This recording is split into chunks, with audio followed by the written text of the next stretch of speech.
आइए जानते हैं आज के प्रमुख अंतर्राष्ट्रीय खबरों को। पहले एक नजर हेडलाइंस पर। केजरीवाल चुनाव नहीं लड़ेगा, आप चीफ ने अमित शाह को क्यों दी खुली चुनौती। डोनाल्ड ट्रंप के शपथ ग्रहण में शामिल होंगे भारत के चाणक्य, अमेरिका की नई सरकार से बढ़ाएंगे दोस्ती। घर कार खाक हो गए लेकिन पेड़ कैसे बचे रहे, कैलिफोर्निया की आग कहीं बड़ी साजिश तो नहीं। क्या अमेरिका का हिस्सा बनेगा ग्रीनलैंड, पीएम के बयान ने बढ़ाई हलचल। ट्रंप के दखल के बाद समझौते की तरफ बढ़े हमास, इजराइल कतर पहुंचे नेतन्याहू के दूत मोसाद चीफ। मक्का के ग्रैंड मस्जिद को जब बंदूकधारियों ने बनाया था बंधक, खूनी खेल ने बदल दी सऊदी की दिशा। हार नहीं मानेगा पुष्पराज, वर्ल्ड वाइड कलेक्शन पहुंचा करोड़ों तक। रिलीज से पहले कंगना रनौत ने नागपुर में रखी इमरजेंसी की स्क्रीनिंग, फिल्म देखने पहुंचे नितिन गडकरी। और बांग्लादेश की टीम का ऐलान, साकिब लिटन को किया गया बाहर। दिल्ली में कड़ाके की ठंड के बीच सियासी पारा गर्म है। दिल्ली विधानसभा चुनाव को लेकर आम आदमी पार्टी और बीजेपी के बीच जुबानी जंग और आरोप प्रत्यारोप का सिलसिला जारी है। दिल्ली के चुनावी रण का फोकस अब झुग्गी और झुग्गी वालों पर आ गया है। आम आदमी पार्टी के राष्ट्रीय संयोजक अरविंद केजरीवाल रविवार को सकूरपुर बस्ती स्थित झुग्गी पहुंचे और बीजेपी पर जमकर निशाना साधा। उन्होंने कहा कि जैसे जैसे चुनाव नजदीक आ रहे हैं, ठीक वैसे वैसे बीजेपी का झुग्गी वालों को लेकर प्रेम बढ़ता जा रहा है। उन्होंने कहा कि मैं एक बात कहना चाहता हूं कि अगर दिल्ली के झुग्गी वालों ने बीजेपी को वोट दे दिया तो ऐसा करके आप लोग अपनी आत्महत्या पर साइन कर दोगे। ये लोग आप लोगों को मार देंगे, ये लोग आपकी झुग्गी को तोड़ देंगे। इन लोगों ने सारी प्लानिंग कर रखी है। पिछले 10 सालों में बीजेपी ने 3 लाख लोगों को बेघर कर दिया है। अमेरिका के नवनिर्वाचित राष्ट्रपति डोनाल्ड ट्रंप अमेरिका के 47वें राष्ट्रपति के तौर पर शपथ लेने वाले हैं। इस शपथ ग्रहण समारोह में भारत को भी आमंत्रित किया गया है। भारत सरकार की ओर से विदेश मंत्री डॉक्टर एस जयशंकर अमेरिका जाएंगे। भारत की ओर से इसे लेकर एक बयान भी जारी किया गया है। विदेश मंत्रालय के प्रवक्ता रणधीर जायसवाल ने कहा है कि ट्रंप वेंस उद्घाटन समिति के निमंत्रण पर भारत के विदेश मंत्री डॉक्टर एस जयशंकर अमेरिका के 47वें राष्ट्रपति के रूप में निर्वाचित डोनाल्ड जे ट्रंप के शपथ ग्रहण समारोह में भारत का प्रतिनिधित्व करेंगे। बयान में आगे कहा गया है कि यात्रा के दौरान विदेश मंत्री एस जयशंकर नए अमेरिकी प्रशासन के प्रतिनिधियों से मुलाकात भी करेंगे।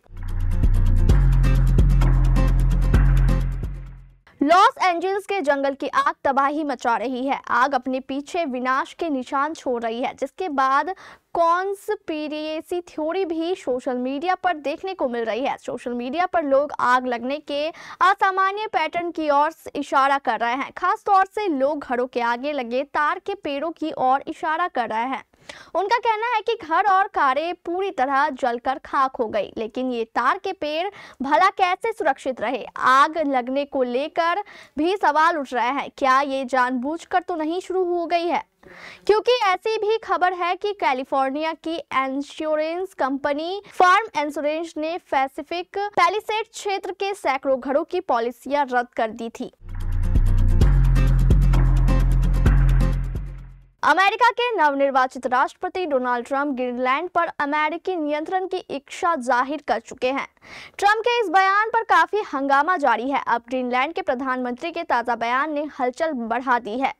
दरअसल उन्होंने कहा है कि वे डोनाल्ड ट्रंप के साथ बातचीत के लिए तैयार हैं। हालांकि ये भी कहा है कि ग्रीनलैंड के लोग अमेरिका नहीं बनना चाहते हैं।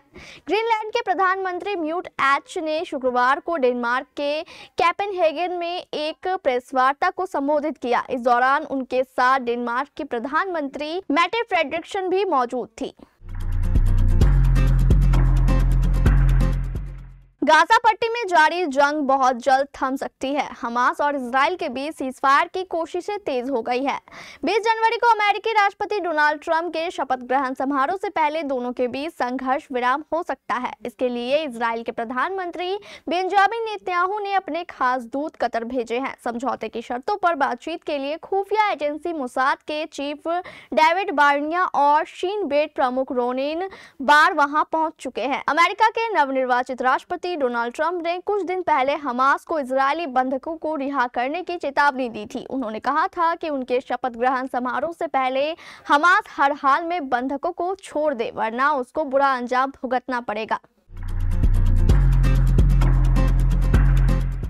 सऊदी अरब के मक्का और मदीना शहर पैगंबर मोहम्मद से जुड़े होने की वजह से मुसलमानों के लिए खास रहे हैं। मक्का की ग्रैंड मस्जिद को इस्लाम के सबसे बड़े पवित्र स्थानों में से एक माना जाता है। धार्मिक महत्व के अलावा राजनीतिक तौर पर भी सऊदी अरब का दुनिया में एक स्थान है। सऊदी को सुन्नी वर्ल्ड के लीडर की तरह देखा जाता है। सऊदी को इस समय दुनिया के सुरक्षित देशों में गिना जाता है, लेकिन 45 साल पहले मक्का में कुछ ऐसा हुआ था जिसने दुनिया को हिला दिया था।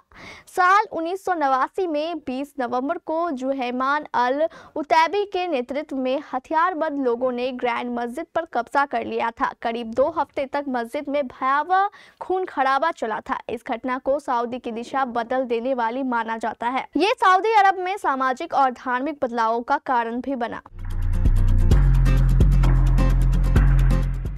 फिल्म ऐसी बनाओ जो बॉक्स ऑफिस पर लंबे अरसे तक कमाई करती रहे। यही हाल फिलहाल अल्लू अर्जुन स्टारर मूवी पुष्पा 2 का है, जो इंडियन बॉक्स ऑफिस के अलावा दुनिया भर में कलेक्शन के मामले में धुआंधार प्रदर्शन करते हुए आगे बढ़ रही है। रिलीज के 1 महीने के बाद भी पुष्पा राज शांत होने का नाम नहीं ले रहा है। वीकेंड में एक बार फिर से पुष्पा द रूल ने वर्ल्ड वाइड कमाई के मामले में गर्दा उड़ा दिया है, जिसके चलते फिल्म की ग्लोबली कमाई करोड़ों के पार पहुंच चुकी है।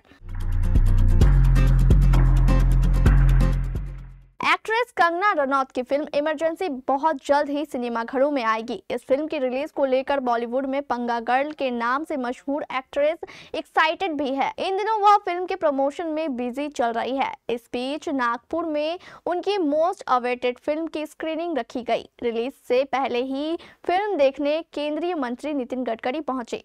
उन्होंने इमरजेंसी के बारे में बहुत कुछ कहा। लंबे इंतजार के बाद कंगना रनौत की फिल्म इमरजेंसी 17 जनवरी 2025 को सिनेमाघरों में दस्तक देगी।